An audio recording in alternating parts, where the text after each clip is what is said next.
Ciao ragazzi e bentornati sul canale. In questo breve tutorial conosciamo un po' meglio le colle poliuretaniche, in questo caso è una colla poliuretanica monocomponente specifica per legno. La colla poliuretanica è una colla ad alte prestazioni specifica per esterno, ma che può essere utilizzata anche in interno, di categoria D4, quindi resistente tranquillamente anche all'acqua ed ha un potere di incollaggio molto potente. Una delle caratteristiche principali della colla poliuretanica è la capacità di espandersi e riuscire a compensare lo spazio che si può venire a creare fra due pezzi che non sono perfettamente uniformi. Soprattutto negli incastri, nel momento in cui vengono a cedere e si crea quel millimetro di spazio, la colla poliuretanica è quello che fa a caso nostro.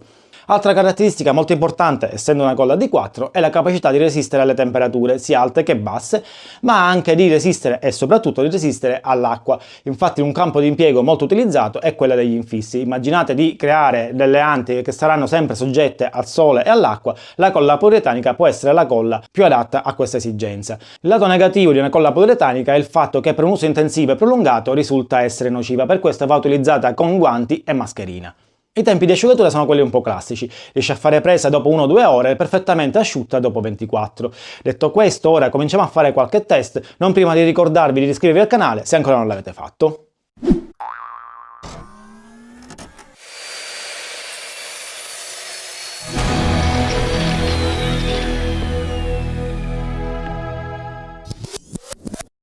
Ovviamente la domanda che viene da fare è perché utilizzare una colla poliuretanica D4 che può essere pericolosa per uso intensivo rispetto a utilizzare una colla che va bene comunque in esterno come una vinilica D3 ma che sicuramente è molto meno pericolosa. La risposta sta, come detto precedentemente, nel potere di espansione della colla, quindi andare a compensare gli eventuali spazi fra un incollaggio e l'altro, ma soprattutto perché la classe D4 è molto più resistente a una D3. La D3 viene considerata utile e funzionale per un uso esterno occasionale, ad esempio un classico tavolo da giardino messo sotto una tettoia che prende sia umidità, che può prendere sia acqua occasionalmente. Per questo lavoro la D3 è la colla ideale. Nel momento in cui invece il nostro lavoro è un infisso, quindi una persiana che starà continuamente soggetta al battere dell'acqua e soprattutto, ma anche a quelle che possono essere le escursioni termiche fra il giorno e la notte, la colla D4 è quello che ci garantisce il lavoro migliore. Detto questo è arrivato il momento di fare il test, quindi andiamo a conoscere anche a livello pratico.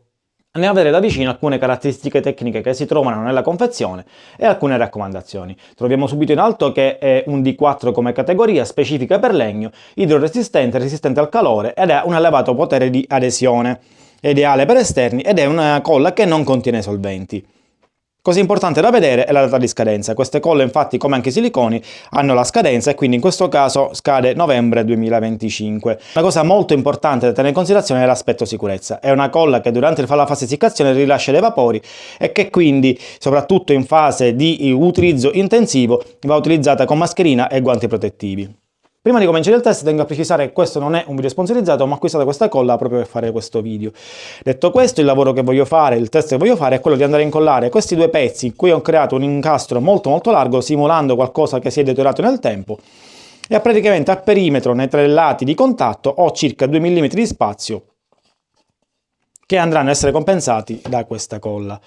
Per evitare di sporcare anche il banco metto sotto questo foglio di carta perché la colla sicuramente si andrà a espandere e quindi andrebbe a sporcare tutte cose.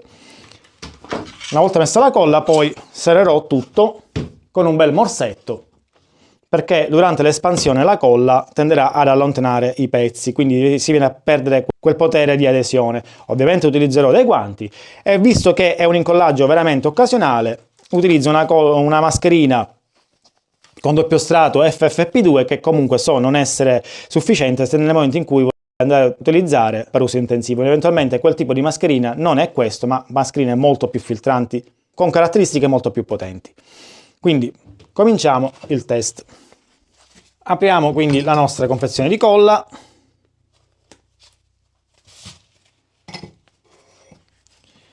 e la andiamo a applicare sul nostro pezzo in maniera non molto abbondante perché sono sicuro che poi si andrà ad espandere. Una volta a contatto con l'umidità dell'esterno la colla comincia a fare reazione.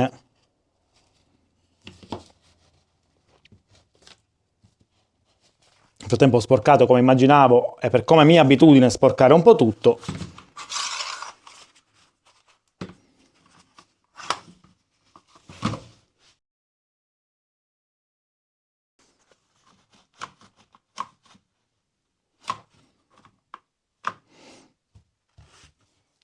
e aspettiamo circa un paio d'ore per cominciare a vedere come si andrà a espandere la colla.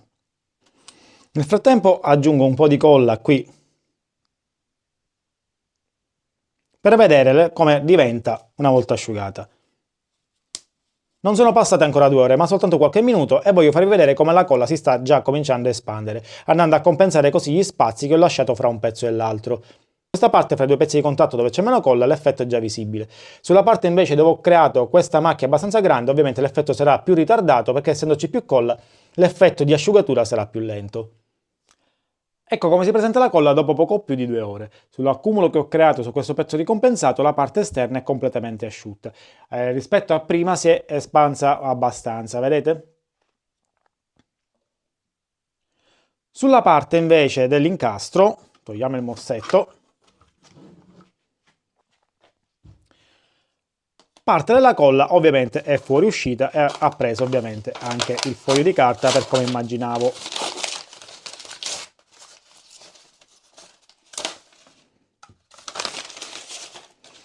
Lavoro senza guanti perché ormai al tatto la colla è completamente asciutta e nel momento in cui comunque mi andesse a sporcare basterebbe dell'acetone o dell'alcol denaturato per potermi andare a pulire.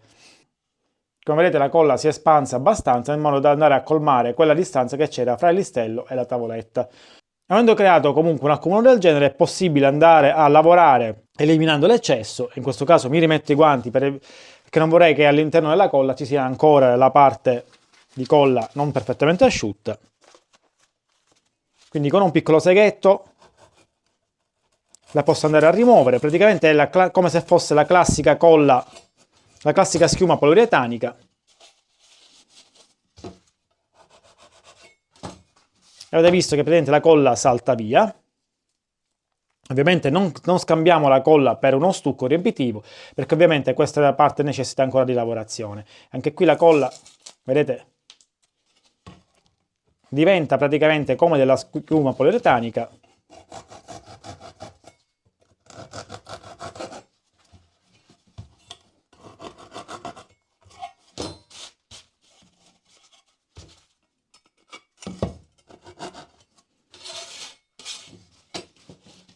Fatto questo ovviamente anche carteggiabile.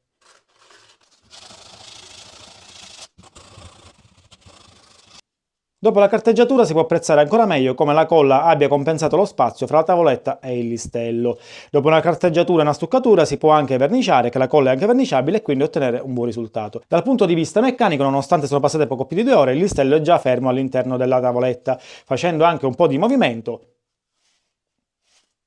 Questo risulta praticamente incollato. Ovviamente non sono passate ancora 24 ore, di conseguenza la colla deve ancora finire il suo lavoro. Anche in questo caso siamo arrivati alla fine del video. Oggi abbiamo visto qualche specifica delle colle poliuretaniche e abbiamo scoperto che se commettiamo qualche errore o ci serve compensare lo spazio durante gli incollaggi, la colla poliuretanica può essere a caso nostro. Sicuramente una colla da utilizzare nel momento in cui i nostri manufatti staranno costantemente sotto l'acqua o sotto le temperature un po' più difficili, di conseguenza oggi possiamo utilizzarla sempre facendo attenzione a quelle che sono le caratteristiche specifiche per quanto riguarda la sicurezza. Detto questo non mi resta che salutarvi, ricordo ancora per chi non l'avesse fatto di iscrivervi al canale, ciao e alla prossima!